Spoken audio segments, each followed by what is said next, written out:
E esses algoritmos, eles reforçam a tendência de busca das pessoas. Se uma pessoa buscar algo bom, o algoritmo vai reforçar aquela busca. Mas e se ela estiver, por exemplo, lutando com a pornografia? E se ela estiver, por exemplo, lutando contra uma situação de pecado que a assedia?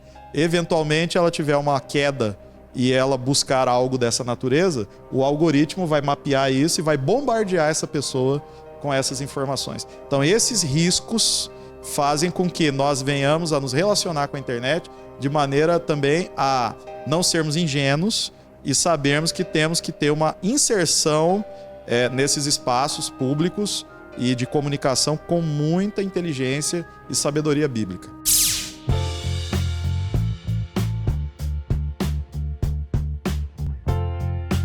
Está no ar, podcast Mais Verdade e Vida. Olá, sejam muito mais que bem-vindos a um podcast Mais Verdade e Vida. Eu sei que você fala assim, Jean do céu, cadê você? Aonde você estava? Eu estava sempre atrás das câmeras, como vocês estavam percebendo. Aí eu coloquei o pastor Herbert, falei assim, Herbert, me ajuda, e a gente vai trabalhar em união, né? Então sejam muito mais que bem-vindos ao nosso podcast Mais Verdade e Vida. É um podcast que a ideia central sempre é falar sobre teologia. Então você quer aprender um pouquinho de teologia com reverendos capacitados, gabaritados, sempre professores do IBA, né?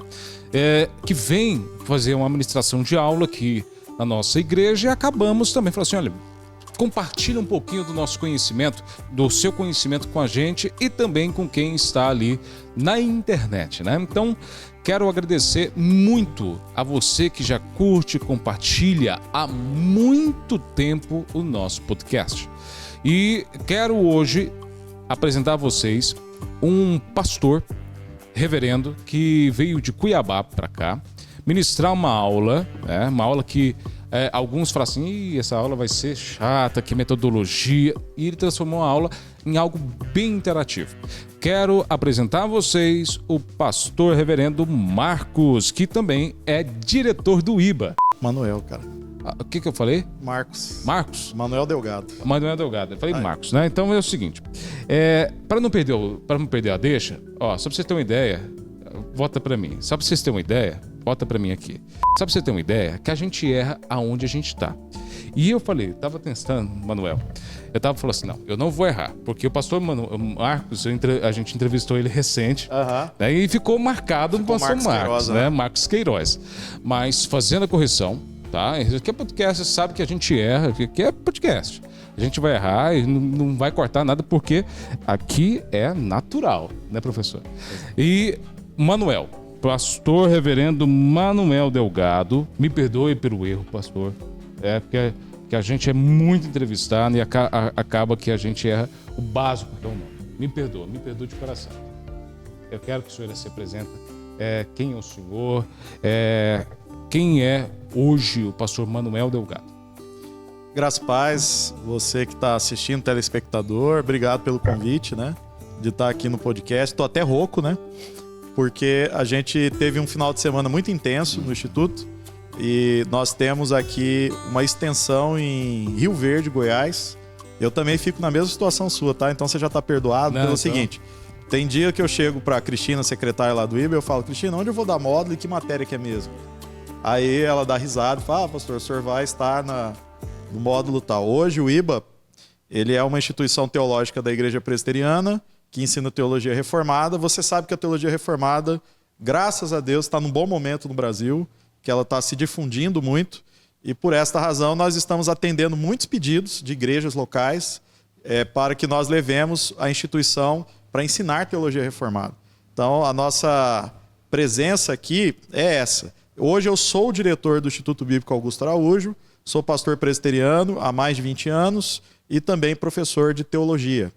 E tenho lecionado diferentes disciplinas e nesse final de semana, por exemplo, nós ensinamos metodologia científica aplicada ao método teológico. Aí teve alunos, né, que perguntaram, meu Deus, metodologia científica, já aprendi isso na faculdade, na pós-graduação, será que não vai ser chato, não vai ser redundante?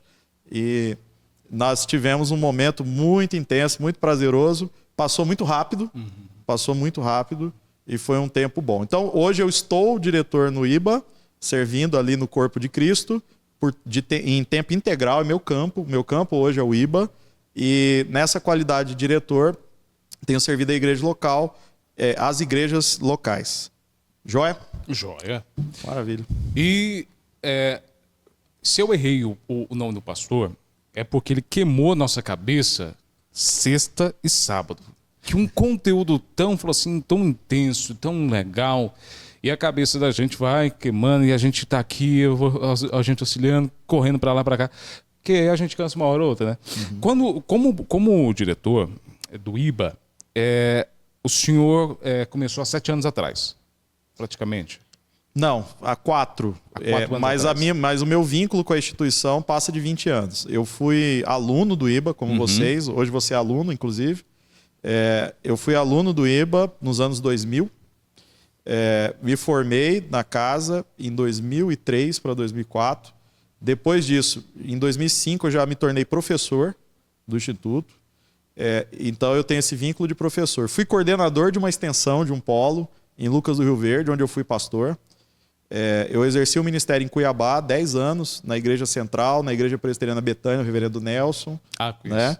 João Petrecelli. Um ano aqui. Trabalhei com eles, foi uma bênção. Depois eu trabalhei 10 anos na Igreja Central em Cuiabá, onde foi a sede do Supremo Concílio da igreja. Participei daquele projeto da construção do templo, todo aquele movimento, e eu coordenei 10 anos o setor de ensino da igreja, uma estrutura muito grande de ensino que existe lá. Depois disso, eu fui para Lucas do Rio Verde, pastorear. Aliás, sempre tinha confusão, Rio Verde e Lucas do Rio Verde. São 2 cidades maravilhosas, inclusive.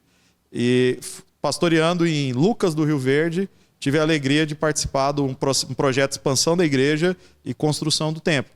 Coordenei um polo do IBA lá. E aí essa experiência acumulada e mais a minha formação, hoje eu estou finalizando um doutorado em teologia, que é o DEMIN, né? O doutorado em ministério. Eu fui convidado para assumir essa posição de diretor do Instituto Bíblico. Então, houve uma profunda identificação, porque eu já vinha exercendo, pelo menos com a casa, há 20 anos, um bom relacionamento.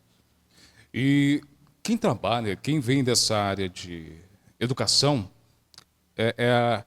vê uma mudança ao longo do tempo. Igual até o senhor estava falando na aula que o senhor ministrou, a adaptação entre as gerações aos conteúdos, à forma de ensino. Por exemplo, antigamente o aluno ele teria que ter ali o material físico para estudar.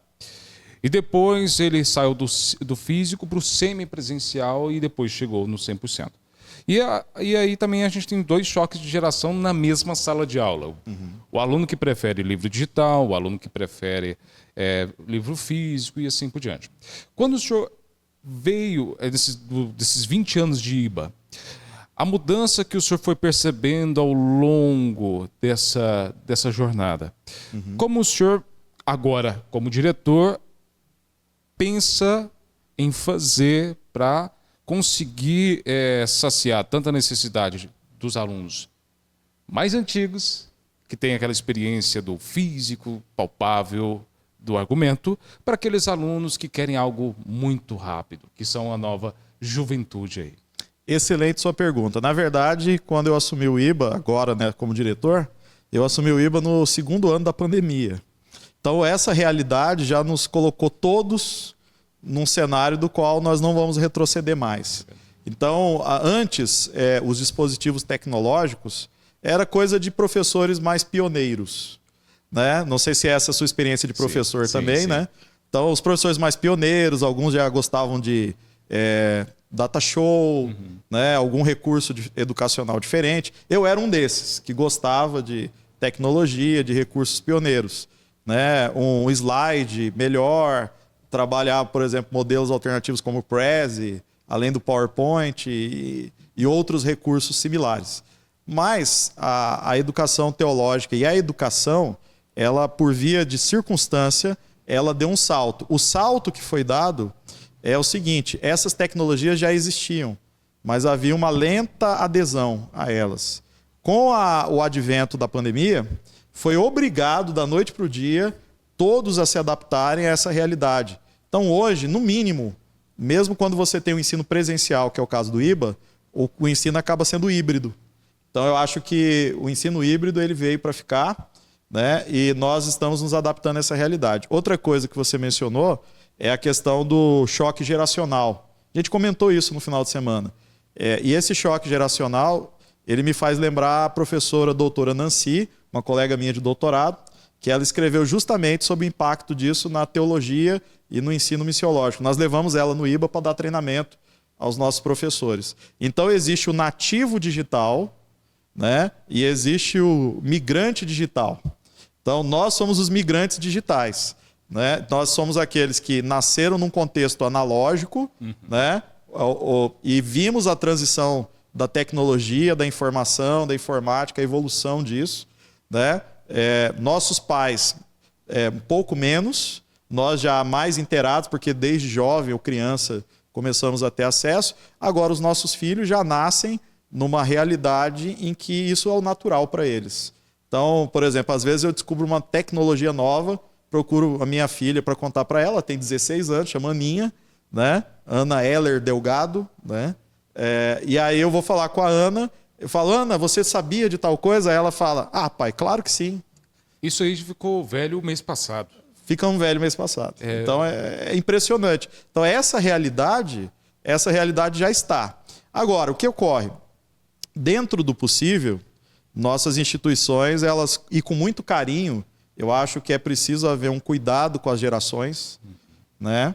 Para que a gente tenha esses dispositivos, use essas ferramentas, ao mesmo tempo que a gente tenha a qualidade e a percepção de envolver toda a igreja nisso. Esse é o nosso desafio. E o ruim é o seguinte, alguns pontos de vista, elas são a recusa inicialmente nessas tecnologias, né? Ontem o senhor mostrou uma ferramenta que a gente já, principalmente nós da mídia, a gente já usa a ferramenta há muito tempo, que é o ChatGPT. E no meio acadêmico, professores têm que ficar muito atentos, que o aluno vai lá também, usa de toda forma errada, que vai lá, pede para fazer um trabalho e ele só dá um Ctrl+C, Ctrl+V. E também a gente usa o ChatGPT para descobrir. Pega todo... Isso aqui é até o que a gente faz como professor. Pega todo o trabalho do aluno e joga no ChatGPT. Fala assim, GPT, você escreveu esse assunto? Aí o ChatGPT, sim, fui eu que escrevi. Aí a gente entra com a puxão de orelha do aluno. Só que, brincadeiras à parte, o ChatGPT, novas tecnologias, o data show, muitas das vezes na igreja, a projeção de algum vídeo, causa um certo estranhamento para quem já é tradicional, onde não tem essa tecnologia envolvida no culto. O senhor, quando pastoreou algumas igrejas, eu percebo que o senhor gosta muito de tecnologia. O senhor percebeu que aquele pessoal mais tradicional, assim, questão sem tecnologia na igreja, eles estranharam um pouco? E o que o senhor fez para quebrar esse ponto? Eu acho que o primeiro ponto é que essas ferramentas elas estão a serviço do propósito. Então, se eu ver que a ferramenta ela vai atrapalhar mais do que ajudar num determinado ponto ou contexto, então eu abro mão da ferramenta e alcanço o propósito. Então, eu acho que essa é a grande questão. Ao mesmo tempo, é inegável que esse avanço tecnológico vai se estabelecer na igreja e nós vamos avançar. Posso dar um exemplo assim.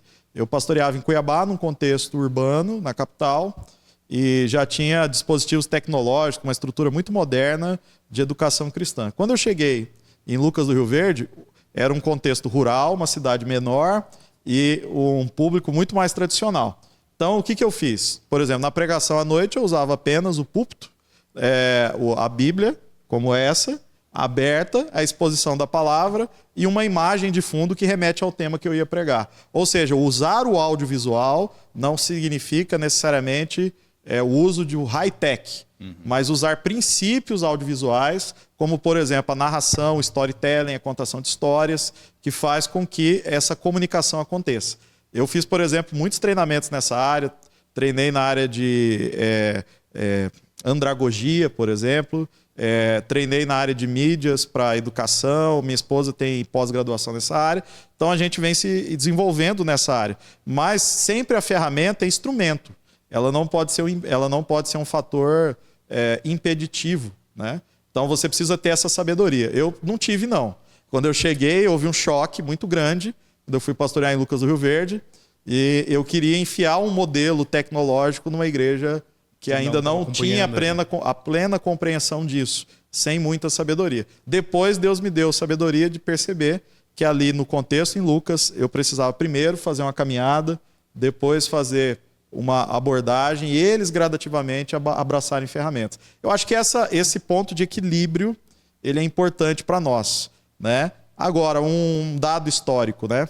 A reforma protestante foi amplamente tecnológica, porque a reforma protestante ela abraçou, por exemplo, o advento da imprensa.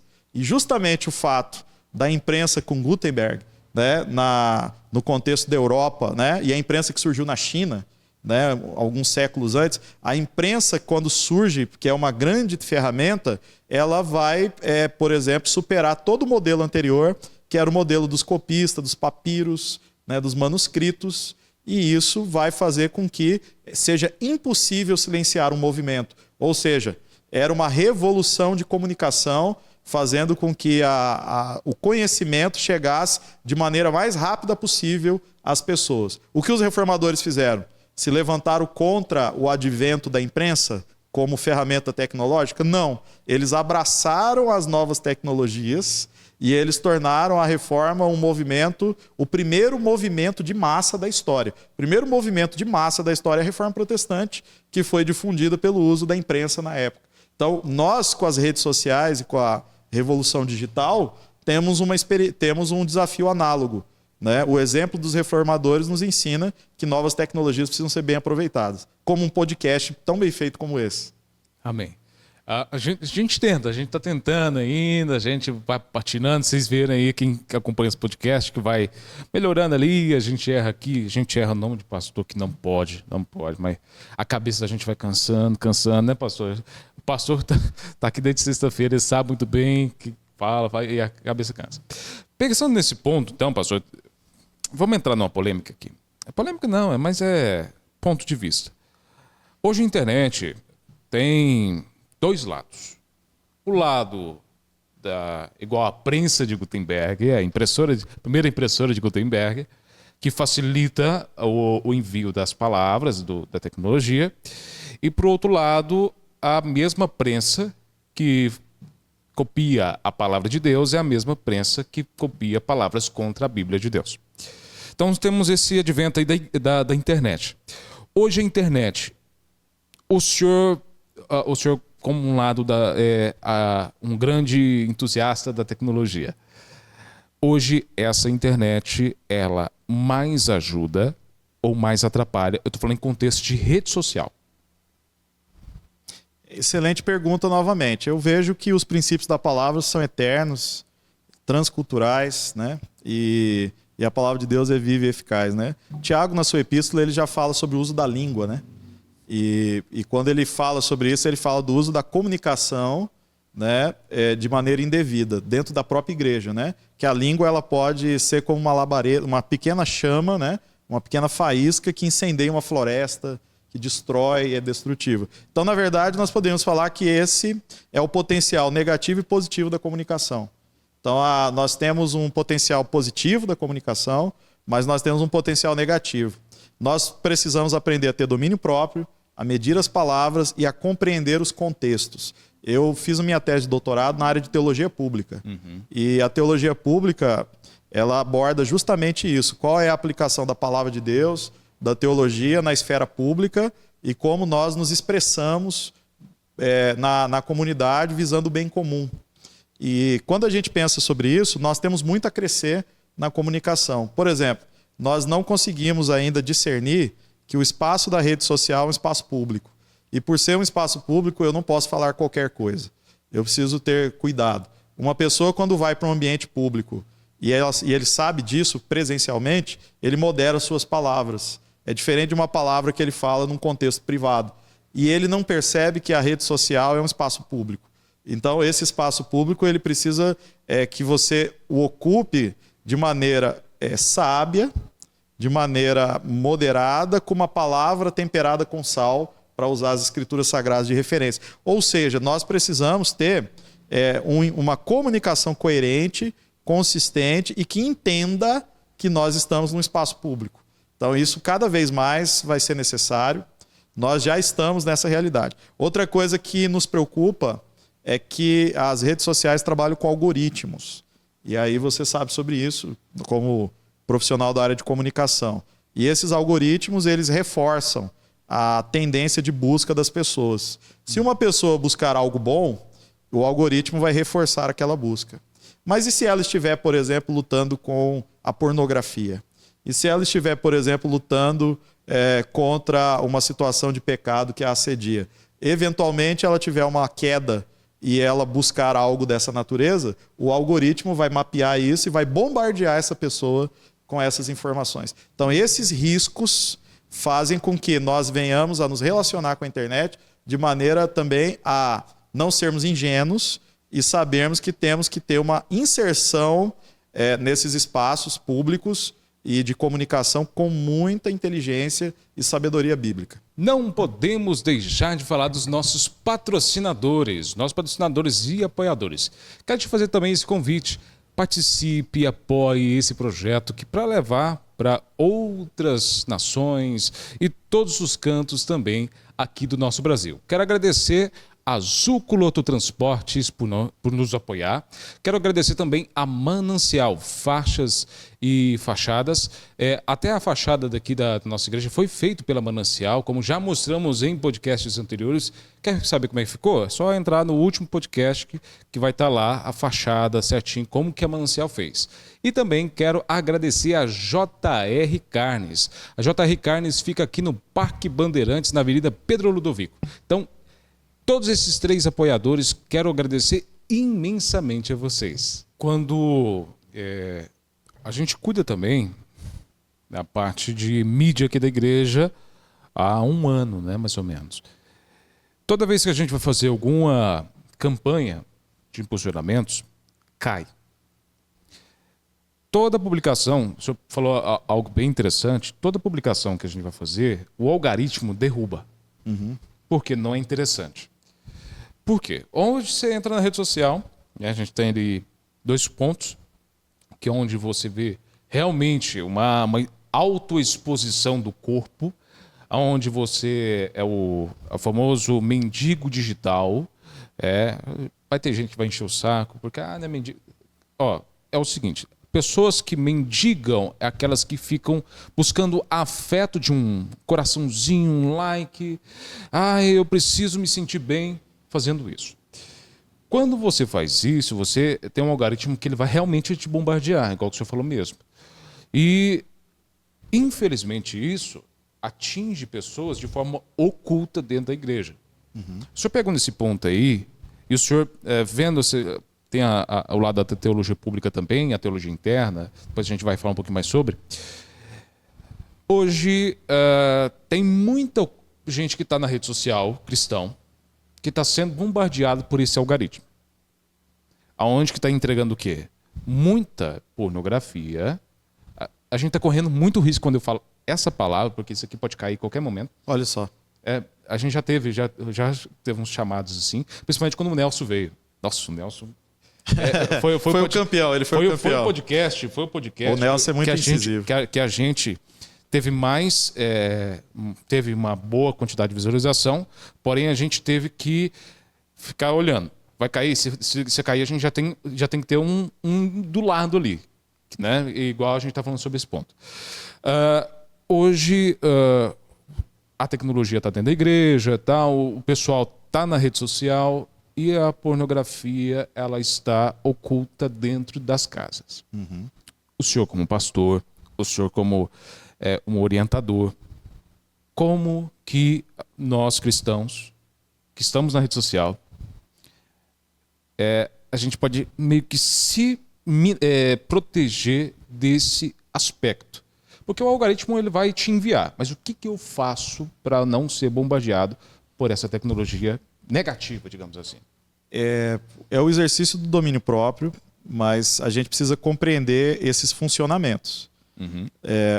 Se uma pessoa também muda o seu comportamento, o algoritmo também vai se adequar e vai começar a mudar até que haja uma conversão da rede social da pessoa, vamos colocar dessa maneira.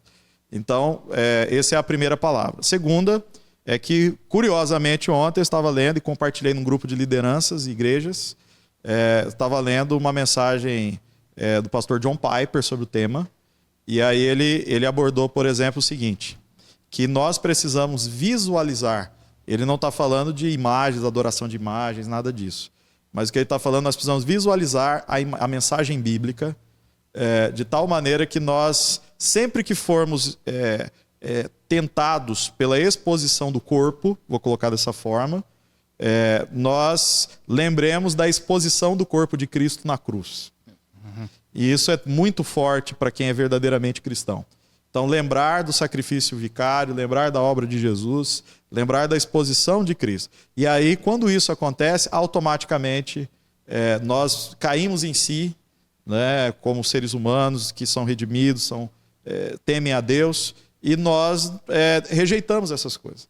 Então, essa é uma das ferramentas e uma das ideias que ele dá, além da própria vida devocional, a você ler a palavra. Existe um estudo também muito interessante, que uma pessoa que lê a palavra todos os dias, ela melhora seu comportamento ético, moral, né? E ela passa a ter temor.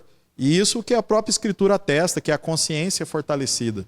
Então, nós precisamos fortalecer a nossa consciência. Segundo aspecto, eu acho que nós precisamos moderar o tempo nas redes sociais.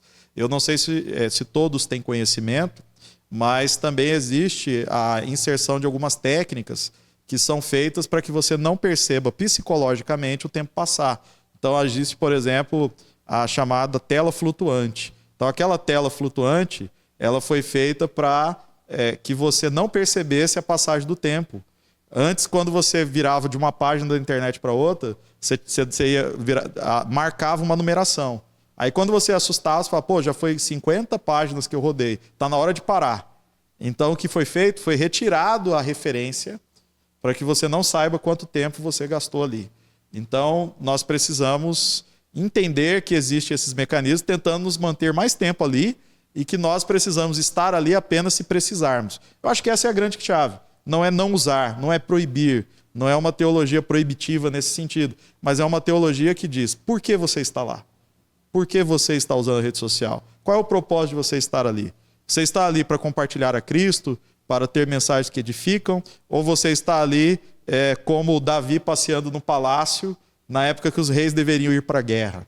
Então, quer dizer, se eu estou, vamos dizer assim, à toa, né, naquele espaço, eu serei bombardeado por coisas que não deveriam estar ocupando a minha atenção. Então, eu acho que essa moderação, especialmente com os nossos filhos, medir o tempo e cuidar, né, nós precisamos trabalhar esses aspectos para preservar a nossa mente, a nossa saúde mental também, nossa saúde emocional, nossa saúde física, porque a superexposição também das redes sociais, da mídia, tem feito muitas pessoas apresentarem uma série de dificuldades.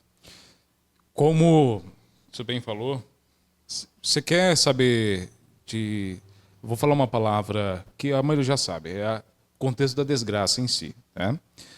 Se você entra na rede social hoje, você é bombardeado por aquilo que você consome realmente. E hoje, os cata-likes, eles fazem isso. Por exemplo, você vê lá a notícia que é muito polêmica, o pessoal faz aquilo lá para você ficar muito tempo ali, para chamar atenção e assim por diante. Mas isso é uma realidade que a gente não tem como mudar, né? Então, é uma realidade daqui para frente. Então, é dosagem. É dosagem. Muita gente está ficando com depressão, tá? A gente falo isso com probidade, porque já tive alunos que entraram dentro da minha sala com depressão, porque vai ver um comentário em uma foto, vai ver um like. Postei uma foto, deu 3 likes, 3 coraçãozinhos ali. Aí a pessoa desmonta. Ainda mais essa nova juventude, vou colocar de uns 12 a 18 anos mais ou menos. Muito fragilizado. Quando o senhor estava lá em Lucas do Rio Verde, o senhor tinha adolescentes lá, tinha jovens lá. Como o senhor fazia, no caso, para orientar eles a serem mais fortes desse âmbito da rede social? É interessante, e até você falando isso, falando do reverendo Nelson, eu imagino que a participação dele deve ter sido sensacional. Não, o reverendo Nelson é um pastor de uma firmeza teológica, doutrinária e de muita ênfase nas suas posições, né? Bravo. Eu costumo brincar que o Nelson não ensina, ele prega, né? Em forma de ensino, e é um grande mestre, muito bravo, querido. né? Ele não é bravo, não. Não. Vou entregar aqui. Não, né? Coraçãozão Quanto grande. mais durão assim, né? Mais mole o coração dele. Que legal. O Nelson, pastor, só queria abrir esse parênteses. O Nelson, pastor local, é uma coisa sensacional. Ele chega com aquele jeitão, né? De xerife, Van Diesel, gospel, né? E ele é um cara que é sensacional. Coração que você não imagina. Né? Mas é interessante o seguinte, eu lembrando dele, e eu lembrei também do Mark Lloyd Jones. Então, alguns pastores reformados, que eles dizem o seguinte, e nós precisamos considerar isso. O homem não mudou. Né? O que muda são os cenários e as formas como se configuram os dilemas humanos, que são essencialmente os mesmos. Se você pega, por exemplo, o Sermão do Monte, o Senhor Jesus vai estar corrigindo justamente a espiritualidade dos likes, a espiritualidade da aparência, a espiritualidade que busca a aprovação humana, a espiritualidade que busca o público e não se pauta no verdadeiro Deus. Então, quer dizer, pessoas que oram nas praças públicas, né, visando ser vistos pelos homens, pessoas que fazem jejum e oração para terem assim um filtro do seu próprio rosto, né, abatido, tentando mostrar que são piedosos. Né? Pessoas que às vezes quando vão numa visita a algum lugar, você fala, não, vamos comer. Ele faz questão de estar muito abatido e dizer, não, eu estou de jejum. Quer dizer, ele poderia ter ficado na casa dele, né? Se ele estava nessa consagração do jejum, que eu acho maravilhosa. Mas o ponto que eu quero dizer é o seguinte, Jesus ele vai trabalhar justamente o coração do homem. E o coração do homem, ele é pecaminoso. E nós buscamos uma aprovação dos homens. É interessante, o evangelho, é interessante que João, o apóstolo, ele descreve o sucesso segundo o mundo. E nós, muitas vezes, somos tentados e seduzidos pelo sucesso segundo o mundo. E a definição que João dá do sucesso segundo o mundo é fantástica. Ele usa 3 frases curtas, 3 sentenças curtas, que descrevem o sucesso segundo o mundo. Ele diz, do mundo são, do mundo falam e o mundo os ouve. E aí, quando nós pensamos nessas 3 sentenças, elas descrevem o sucesso de muitos que têm sido perseguidos por cristãos. Ou seja, pessoas que estão falando bobagem, estão falando mentiras, estão falando inverdades, né? Pessoas que estão sendo aplaudidas por uma multidão de pessoas por serem influencers, mas influencers que não influenciam para a verdade, para a causa de Cristo, para o bem ou para o bem comum, ou seja, e o mundo os ouve, ou seja, existe uma ampla adesão a isso. Então nós precisamos tomar cuidado no âmbito interno com a motivação errada para a espiritualidade, a motivação errada para o sucesso e o conceito de sucesso secular que nada tem a ver com o conceito de sucesso bíblico, que seria a fidelidade a Deus. Então, esse ponto, eu acho que ele é importante. Nós precisamos entender que, e aí o que eu falaria para os adolescentes da igreja é isso, cuida do seu coração. Por que é que você precisa do aplauso de pessoas? Por que é que você precisa de um filtro, de um joguinho, de um quiz, principalmente para as meninas, porque nas mulheres isso virou febre. Por que é que você precisa de um quiz para alterar o seu corpo, certo? Por um algoritmo, por uma inteligência artificial, para esconder a sua realidade atual do seu corpo, né? Já projetando uma imagem falsa para que as pessoas possam te aplaudir. Sendo que ao final do dia você sabe que aquele não é seu corpo, aquela não é sua realidade do momento e você não recebeu um aplauso pela razão correta. Então nós precisamos tomar cuidado com isso. Porque essas coisas estão entrando, elas estão minando e elas estão afetando o coração nosso. E o nosso coração é uma fábrica de ídolos, como diz Calvino. E se a gente não cuidar, nós vamos sendo enredados por essas coisas, por essas tecnologias que não são más em si mesmas.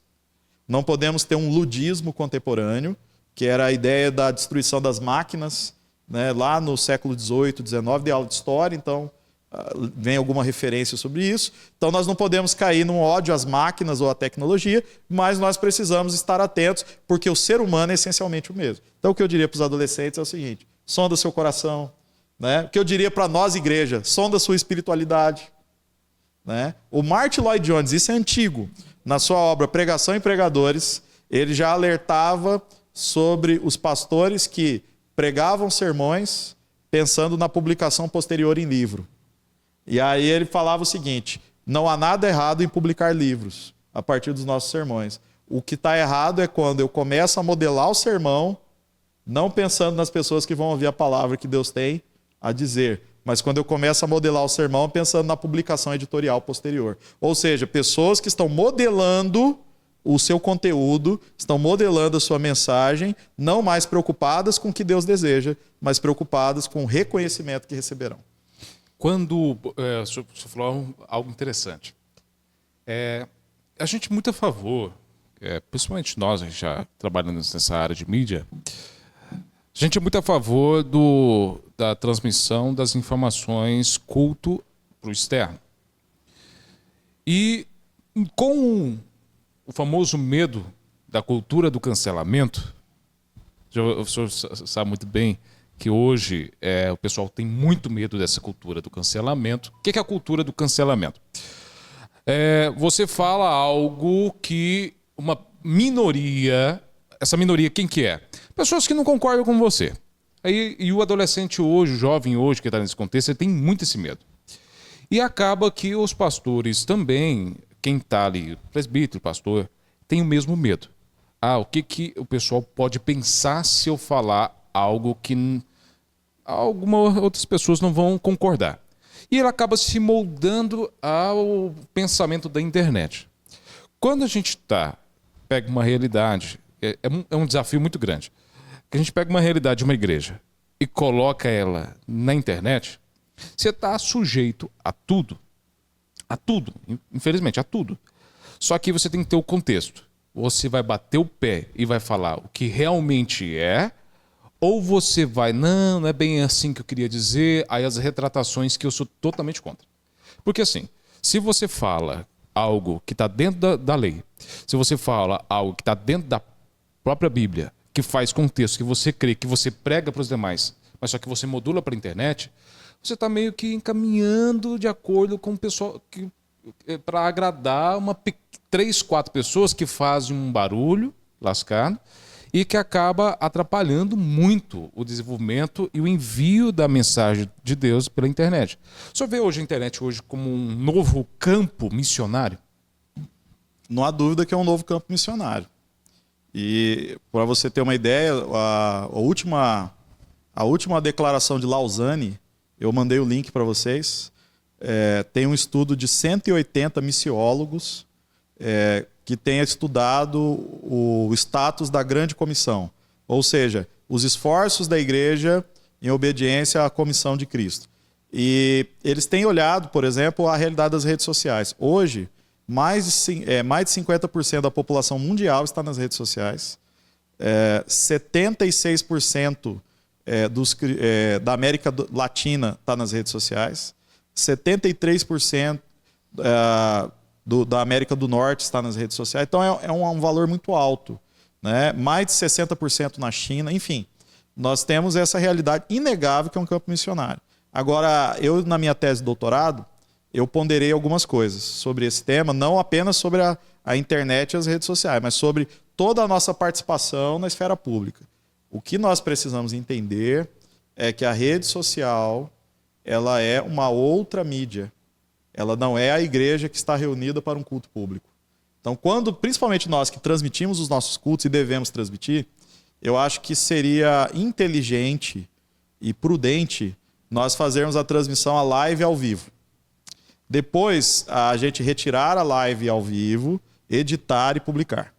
Por que eu digo isso? Não é para transigir ou mudar de posição. Nós temos que pagar o preço das posições públicas da igreja. Se assim for necessário, sermos presos, assumirmos a condição. Há um caso, por exemplo, de um pastor que ele apenas pregou com base em Provérbios que a vara da disciplina é necessária para os filhos e tudo mais. Um texto amplamente conhecido. Entraram lá, o Ministério Público contra esse pastor, caçaram os livros, apreenderam obras que ele publicou.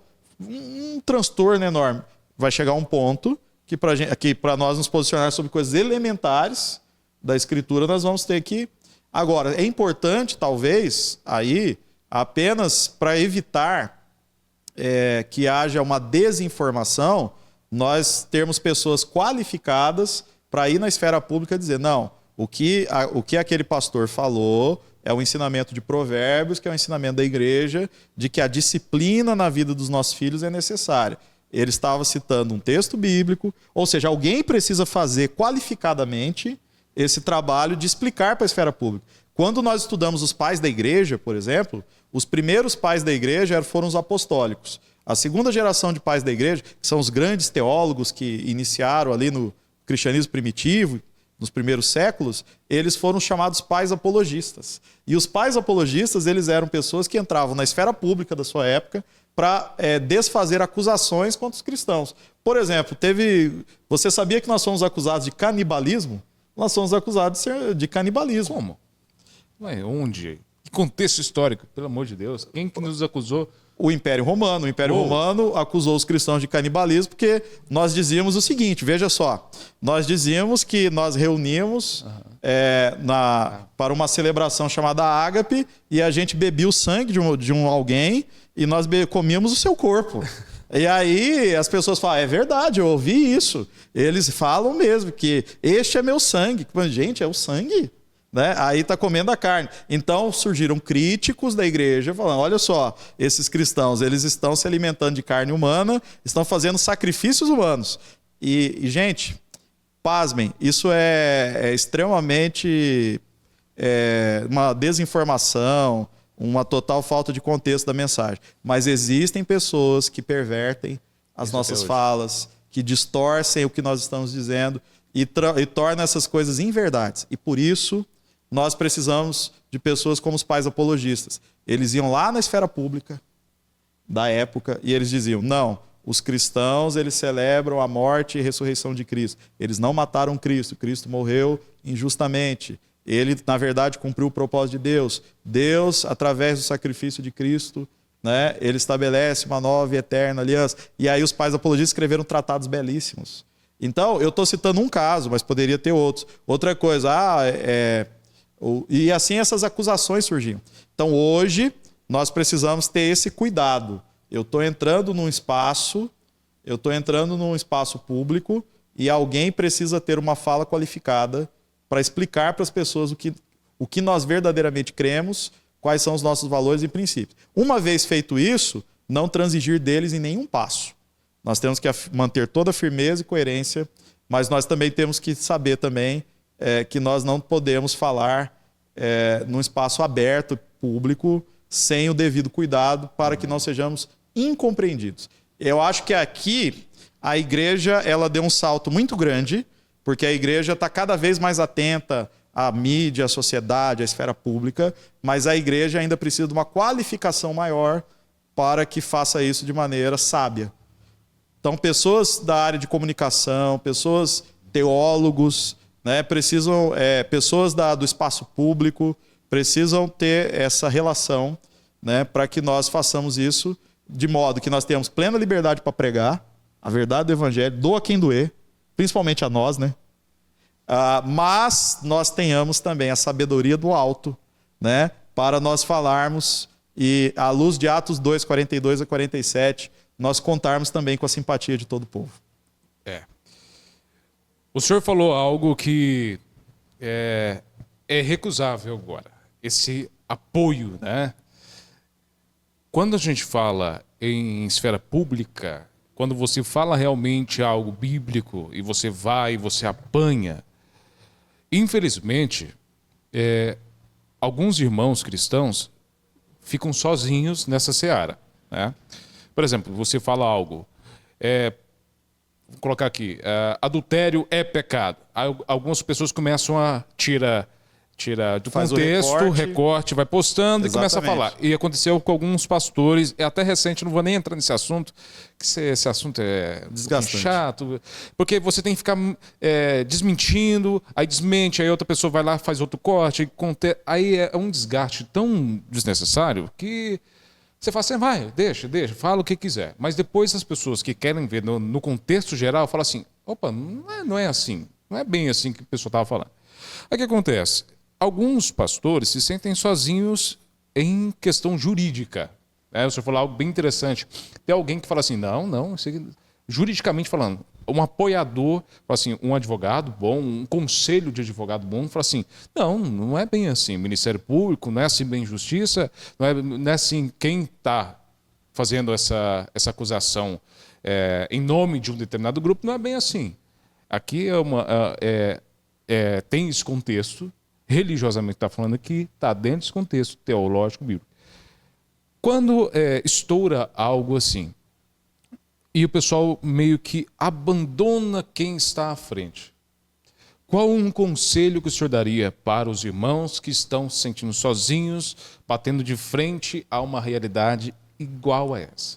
Já há perspectivas que têm nos ajudado como igreja nesses tempos caóticos, né, das redes sociais e da internet. Então hoje, por exemplo, no Brasil, nós temos duas associações que eu gostaria de citar aqui, que fazem um trabalho sério nesse sentido. Existe a ANAJURE, que é a Associação Nacional dos Juristas Evangélicos. Essa associação ela é uma associação formada por juristas cristãos evangélicos que se uniram de diversas denominações evangélicas para trazer o seu conhecimento do direito e preservar os princípios constitucionais da liberdade religiosa. Então há esse movimento já. Você não sabia. E eles publicam já manifestos, eles fazem assessoria jurídica de situações concretas. Então nós já estamos tendo apoio. A cavalaria está chegando. Então você já tem movimentos nesse sentido, graças a Deus por isso, né? Então isso é um aspecto positivo, é uma bênção. A outra instituição que eu recomendaria é a BDR, que é a Associação Brasileira do Direito Religioso. Também ela existe e, inclusive, há um livro que foi publicado, que é um clássico na área, que aborda justamente esse tema do direito religioso. Né? Jean Regina e agora fugiu... São dois autores, depois eu cito aqui. Eu estudei esse livro na minha tese de doutorado, foi uma obra extraordinária. Então você tem... Hoje foi publicado pela editora Vida Nova. Então você já tem hoje uma orientação jurídica. E na minha tese de doutorado, eu estou fazendo a primeira pesquisa jurídica sistemática de tudo que existe na lei a favor do ministro religioso. Então é uma das contribuições que eu vou trazer na minha tese de doutorado, que além disso existe uma dimensão jurídica que nos assegura liberdades. Nós temos inúmeras liberdades. Então hoje nós não estamos desamparados nem pela lei, mas a falta de conhecimento faz com que nós venhamos a sofrer. Então nós precisamos realmente qualificar mais para que a gente possa ter esse direito salvaguardado. Não ficar apenas na questão assim de apenas dizer o mundo está contra nós, não há lei. Existem leis, nós já temos ganhos societários, de comunidade humana, de avanço legal, até porque as autoridades são estabelecidas por Deus também. Então, mas aí nós precisamos saber disso, nós precisamos trazer esse conhecimento e nós precisamos também qualificar a forma que a gente comunica. Agora, o que eu diria para você? Mesmo assim, nós percebemos um espírito avesso ao evangelho. Por exemplo, existe um movimento que eu estudei nessa área de teologia pública, que foi o movimento dos novos ateus. Você deve ter ouvido falar do Richard Dawkins, né? Do Ritchell. Então, alguns autores que eles se levantaram contra, né, a própria religião em si. A religião em si, para eles, é uma ameaça. E eles são extremamente intolerantes. Falam de tolerância, são extremamente intolerantes contra a fé. Então, essa ideia do radicalismo, ela não está apenas do lado da religião. O radicalismo está no comportamento que quer destruir o oposto. destruir a existência do oposto. E a proposta do evangelho não é essa. A proposta do evangelho é que nós tenhamos a liberdade para comunicar o evangelho, para anunciar a palavra, mesmo que seja com dano próprio, que é o martírio, é o testemunho, né? A palavra no original para testemunho é martírio, né? É martirel. E aí o que acontece? Esse testemunho tem que ser feito de maneira fiel, né? Mas nós precisamos fazer isso de maneira também sábia, porque Jesus nos ensinou essa sabedoria invencível que derrota a oposição. Se a gente for prolongar esse assunto, a gente vai ter umas 2, 3 horas de podcast, que é bom quando você está conversando com quem domina um assunto e a cabeça da gente vai abrindo, a gente vai entrando em outros contextos aqui que acaba prolongando. Sei que vocês querem ouvir mais assuntos que o pastor domina, e a gente sabe que o pastor tem um blog, né? Caso você queira entrar mais e ver um pouco mais do conteúdo do pastor Manuel, você pode, eu ia falar Marcos de novo, ele ia me puxar a orelha, e o pastor Manuel, e você pode entrar no blog. Eu vou até deixar nas descrições do nosso vídeo, para que se você estiver no Spotify, Deezer e assim por diante, você pode ver na descrição, e você também estiver no YouTube, você vai ver na descrição. Se eu colocar aqui embaixo, vou colocar na tarjinha também aqui embaixo, depois eu vou pedir para o pastor falar o endereço do site, e você vai ter uma infinidade de artigos que você pode aprofundar dentro do conhecimento do pastor Manuel, né, pastor? Fala para nós o link certinho para a gente acompanhar. Maravilha, eu tenho um blog desde 2007, o blog se chama Horizontes Verticais. E o endereço é verticais.blogspot.com. Nesse blog você tem hoje 600 textos autorais, as minhas participações em debates, em podcasts, entrevistas, esboços de mensagem de sermão, resenhas de livros, artigos. Eu tenho um comentário devocional do Breve Catecismo de Westminster completo lá. Tem também devocionais do Palavra de Esperança, que é um devocional que eu escrevo, já está no devocional 270.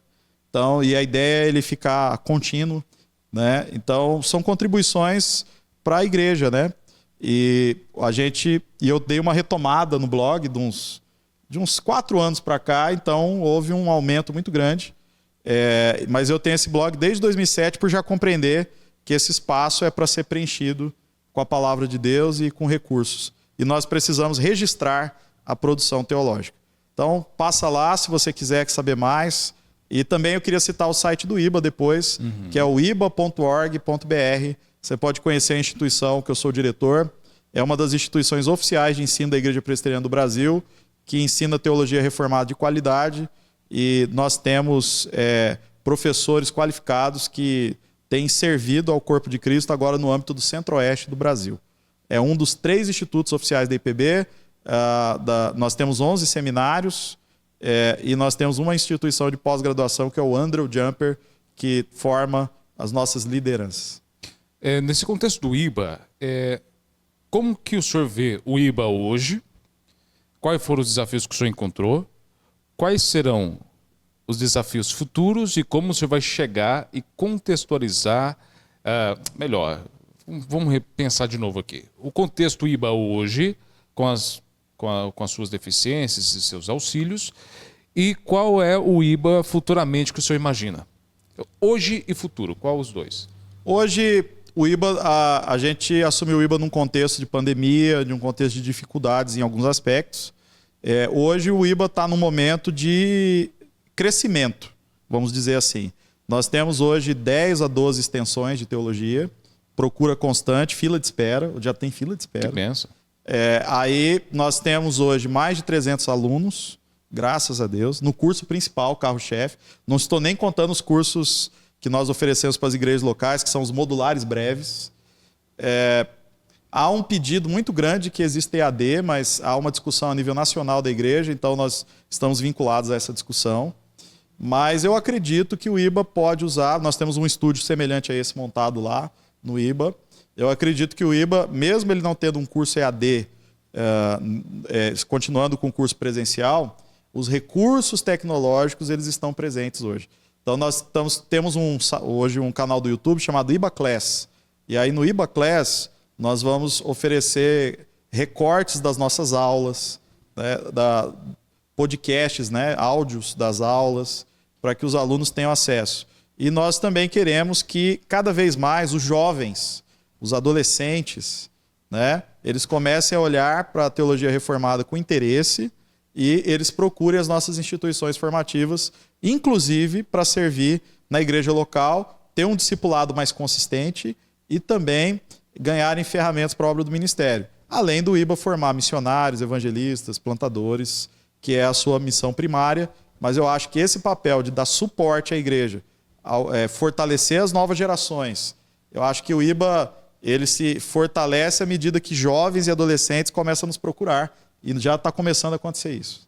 Então havendo um interesse. Realmente, se a gente for perceber, de um tempo para cá, a gente até vê pelos dados dos canais, das redes sociais, jovens entre 18 e 25, ao invés de ser o pessoal mais velho, é um pessoal mais novo que parece que está faltando alguma coisa para complementar algo na vida deles, né? Então está tendo um regresso para a igreja ao invés de ter uma saída em debandada. Mas pegando esse gancho, para a gente ir para os termos finais, eu queria saber um pouquinho, acho que o pessoal ficou curioso de saber o que é teologia pública e o que tem a ver a igreja com a teologia pública, como que eu posso aprender isso, qual o contexto hoje que nós podemos aprender sobre a teologia pública? Muito bem. A teologia pública como disciplina acadêmica ou tema acadêmico de estudo na teologia, ela é recente. Então, nós estamos falando aí de uma teologia desenvolvida no século XX. No entanto, se você for pegar a ideia da teologia pública, que é a igreja dando o seu testemunho na sociedade, ela permeia toda a teologia. É aquilo que eu ouvi uma vez numa rede social. Eu estou estudando teologia pública. Aí o teólogo do outro lado falou: e que teologia não é pública? Né? Então, Então, assim, todo termo que precisa de um adjetivo é porque ele já perdeu parte do conceito. Uhum. Então, a questão é que você passa a chamar de teologia pública, hoje, a teologia, pela seguinte razão. Porque, devido ao advento do iluminismo e do modernismo, né, houve um processo de secularização e desencantamento do mundo. E dentro dessa perspectiva filosófica, sociológica, né, de movimentos mesmo, o que vai acontecer? A religião ela é meio que banida das decisões cotidianas, ela perde o seu status e espaço na sociedade e ela é relegada à vida privada da pessoa. É mais ou menos assim, tá bom, você pode ter a sua religião, contanto que seja lá na sua esfera privada, na sua vida particular, e você não traga isso para as discussões importantes do dia a dia. Então, esse tipo de abordagem que parece respeitosa, na verdade é uma abordagem que varre toda a confessionalidade e toda a expressão humana de espiritualidade e transcendência para o lixo, ou para debaixo do tapete. E o que acontece? Teologia pública, portanto, é a teologia que busca refletir e rebelar-se a isso, dizendo: não, a teologia verdadeira ela é o conhecimento da verdade bíblica e da palavra de Deus. E se ela é a verdade de Deus, ela precisa permear todas as áreas da vida humana. E aí entra o calvinismo. Quando essa discussão de teologia pública surgiu, se tem uma teologia que historicamente é pública em todos os seus termos, é o calvinismo. Porque você olha Calvino em Genebra, Calvino revolucionou Genebra. Eu não sei se você tem dimensão do quanto. Se você tem hoje sistema financeiro moderno, né, nasceu na Suíça. Né? Se você tem hoje instituições como, por exemplo, o sistema de governo parlamentarista, você deve aos reformadores. Se você tem hoje, por exemplo, o federalismo, né? Você deve isso também ao pensamento da reforma. Se você tem o pensamento da divisão tripartite dos poderes influenciado por Montesquieu, você vai falar, mas isso é um pensamento francês. Mas só que Montesquieu partiu de uma premissa bíblica da depravação total, de que o homem é corrompido e, portanto, o poder precisa vigiar o próprio poder. Ou seja, ideias teológicas, elas nunca estiveram debaixo do tapete. Elas foram contribuintes do mundo que nós vivemos. Então, esse lugar que foi relegado à teologia não é o lugar da teologia. O lugar da teologia é o lugar que Jesus deu aos seus discípulos, sendo sal da terra e luz do mundo. Então, essa é um pouco da reflexão que a discussão da teologia pública traz. Outra questão também, não tem como falar de teologia pública e não falar de Abraham Kuyper. Abraham Kuyper foi o primeiro-ministro da Holanda, foi um grande teólogo sistemático e reformado. Ele foi alguém que fundou a Universidade Livre de Amsterdã. E essa universidade era livre em dois aspectos. Ela era livre no sentido de que o Estado não a dominava, a produção científica não pode ser limitada pelo Estado, é preciso haver liberdade acadêmica, mas também liberdade eclesiástica. A igreja também não pode impor uma agenda sobre a universidade, veja só. E aí o que ele propõe? Só que ele fala o seguinte, ao mesmo tempo que a universidade é livre, ela é livre da igreja e do Estado, mas ela não é livre de Deus, que é o soberano sobre tudo. Então essa universidade, ela precisa partir de premissas criacionais, premissas do Deus Criador, do Senhor da história. Ela tem a sua esfera de soberania própria, mas todas as esferas de soberania estão sob o Senhor de todas as coisas. Então, Abraham Kuyper também tem aquela frase famosa que não há 1 centímetro quadrado ou 1 metro da vida humana do qual o Deus soberano não diga é meu. Ou seja, todas as áreas da vida humana pertencem a Deus e Deus é o Senhor de tudo. Então, falar teologia pública, uma vez estabelecido o que é, inegável que nós temos muito a dizer sobre isso. Saiu na revista Time, há alguns anos atrás, há uns 15 anos atrás, as 10 ideias que estão transformando o mundo de hoje. E aí, quando aparecem os 10 ideias, pensamentos que estão mudando o mundo de hoje, na revista Time, um dos pensamentos que surge está escrito lá, calvinismo. Interessante, né? Ou seja, uma teologia pública que está entre as ideias que transformam o mundo de hoje. Então a teologia ela não está restrita a 4 paredes, ela não está restrita à esfera pessoal. E é interessante o seguinte, o que é o secularismo? O que é o naturalismo? O que é o ateísmo? Né? É uma expressão religiosa também. É uma expressão de uma premissa pré-teórica de que a pessoa nega ele afirma algo sobre o transcendente. No entanto, essas áreas não são proibidas de expressarem a sua fé. Agora, você que crê no Deus verdadeiro, no Deus vivo, em Jesus Cristo como Senhor e Salvador, só você não pode. Isso aí é igual as crianças que estão brincando de pega-pega, né? E aí, na minha época, não sei como chama aqui, em Rio Verde, mas na época que eu brincava lá em Cuiabá, que eu era criança, quando chegava assim, você queria não ser pego, aí você fala, estou de figas. Acontece isso aqui também? Não, aqui é pique-pega. Não, mas quando você está de licença que não pode ser pego. Eu acho que aí, é isso mesmo. Aí eu falava, estou de figas. E aí é mais ou menos assim. Então o que acontece? Todo mundo pode expressar a sua incredulidade. Mas quando chega a hora do cristão expressar a sua fé, não, você não pode. Entendi. Aí, quer dizer, é contraditório. Então, nós não podemos nos adestrar e aceitar isso, mas só que você precisa, aí é que tem um ponto. Atos 17. Você vai ver o apóstolo Paulo lá em Atenas, né? Ele sabendo ocupar os espaços. Você vê Paulo na praça pública, né? Discutindo com os filósofos epicureus e estoicos. Você vê Paulo na sinagoga, sabendo ocupar o ambiente religioso conforme as regras da sinagoga. E você vê Paulo sendo levado ao Areópago em Atenas, que era o epicentro filosófico político de Atenas, e ele sabendo falar aos atenienses do Areópago todas as verdades de Deus. Então a questão não é a mensagem, ela foi a mesmíssima, mas é a questão de você ter a capacidade de articular essa mensagem na igreja, na praça e na academia. O Stephen Kirchner é um doutor com quem eu estudei, ele tem um artigo nessa área. David Tracy é um teólogo público americano, publicou nessa área. No meio reformado, né, nós temos o Van Hooser, que ele publicou nessa área, o pastor como teólogo público. Teologia pública tem fomentado essa reflexão e trazido para o nosso meio. O senhor queima minha cabeça.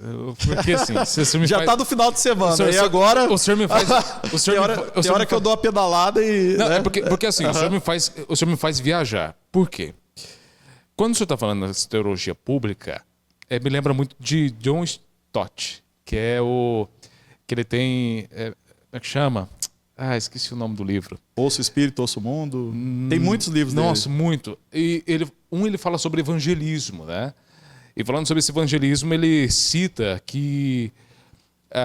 porque as pessoas não estão sendo mais evangelizadas como antes, mesmo alguém chegando assim e falar assim, olha, Jesus te ama, seja cristão.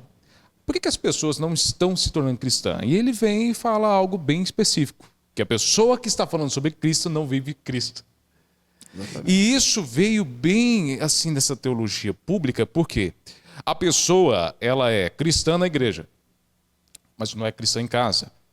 Mas não é cristã... Não, eu não falo cristã, eu falo comportamento cristão, que a pessoa fala assim, tem algo diferente dessa pessoa. Exatamente. Porque assim, hoje, quer um local muito difícil de ser cristão? Faculdade. Exatamente. Quando eu estava fazendo faculdade, tanto físico como digital, e aonde você vai, você é terrivelmente bombardeado. Em sala de aula, eu tenho que me policiar, porque se eu falar de Deus, eu posso ser processado e retirado de circulação. Você sabe muito bem disso. Uhum. Mas, de vez em quando a gente vai em algum outro local, alguém olha assim, já teve um aluno que chegou assim e falou assim, professor, você é crente? Assim, por quê? Não sei te explicar o seu jeito. O cristão, ele tem que ocupar todas as esferas, mas não pode perder a essência principal, que é Cristo. Exatamente. Vamos encerrar? Porque senão a gente vai longe, o pastor tem que almoçar. Porque quando a gente está gravando aqui, depois do culto pela manhã, você está ouvindo isso de noite, de manhã, à tarde, porque isso aqui tem que ser atemporal. Mas a gente entrega tudo, porque eu gosto de entregar tudo como é que funciona. E já está quase aqui na hora do estômago corroer e o pastor falou assim, chega que eu quero almoçar. Mas pastor, para encerrar, para irmos para o final, quero que o senhor olhe para aquela câmera e fala o que vier ao coração do senhor, o que Cristo tocar e que realmente o senhor fala assim, isso é fundamental, como teologia pública, como ser cristão e como ser uma ovelha em meio a tanta dificuldade que temos. Amém. A palavra de Deus, meus irmãos, diz que o que Deus requer dos seus dispenseiros é que eles sejam encontrados fiéis. Então, a palavra-chave para nós aqui é fidelidade. Fidelidade no contexto em que você estiver. Então, eu tenho que ser fiel na igreja, eu tenho que ser fiel na praça pública, que é a esfera pública, eu tenho que ser fiel na academia, eu tenho que ser fiel na vida pública, eu tenho que ser fiel na minha família, tenho que ser fiel na minha casa. Nós somos chamados a viver em fidelidade ao Senhor que nos salvou, nos arregimentou. Se nós formos fiéis a esse Deus, a sua palavra, a verdade do Evangelho que nos transformou, nós vamos ser sal da terra e luz do mundo e, consequentemente, as pessoas vão louvar o nosso Pai que está nos céus por causa do testemunho da igreja coerente e fiel. Então, essa palavra eu deixo para vocês para dizer o seguinte, nada além disso que nós devemos. O Paul Freston, ele fala os outros 6 dias. Quer dizer, nós adoramos a Deus no domingo. Então, contrário de pessoas piedosas no domingo é muito fácil. Mas nos outros 6 dias é muito importante também que nós sejamos encontrados tão piedosos e tão fiéis, né? Então, é aquilo que você acabou de falar. Então, eu diria para você o seguinte, que todos os dias sejam dias de consagração a Deus e de testemunho. E não tenha medo de testemunhar as implicações da sua fé, ainda que você pague algum preço temporário, porque aquilo que você já ganhou é de valor eterno. Muito bem, lindas palavras. A gente não pode encerrar sem agradecer quem apoia todo esse material. A Zuculoto Transportes, muito obrigado ao pessoal da Zuculoto. é sempre parceira, vocês sempre vêm aqui, a Zuculoto, sempre apoiando. A Manancial, fachadas, ACMs. Quero agradecer a vocês de coração, vocês sempre apoiam aqui. JR Carne, sempre aqui quando a gente precisa de auxílio ali, o JR Carne está sempre apoiando a gente também. E você, eu não posso deixar de te agradecer, porque realmente o pastor viu, quase 1 hora só para montar todo o equipamento. Depois de 3, 4 dias trabalhando, a gente está aqui firme e forte. Por isso que você fala assim, realmente, parece que esse povo tá um pouco cansado, tá com fome. Pois é porque é muita coisa para fazer, mas sempre a gente está aqui compartilhando o que vem ao nosso coração e compartilhando com os teólogos, os professores do IBA. Eu sei que você gostaria de ouvir muito mais, só que vai ter outras oportunidades e eu quero que você faça o que sempre você fez. Primeiro, aquela boa e velha pergunta. Você já estava com saudade dessa boa e velha pergunta, né? Primeira pergunta, já curtiu? Segunda pergunta, já compartilhou? E a terceira pergunta, já se inscreveu? Então tá tudo pronto para o nosso próximo encontro. Deus abençoe. Até mais.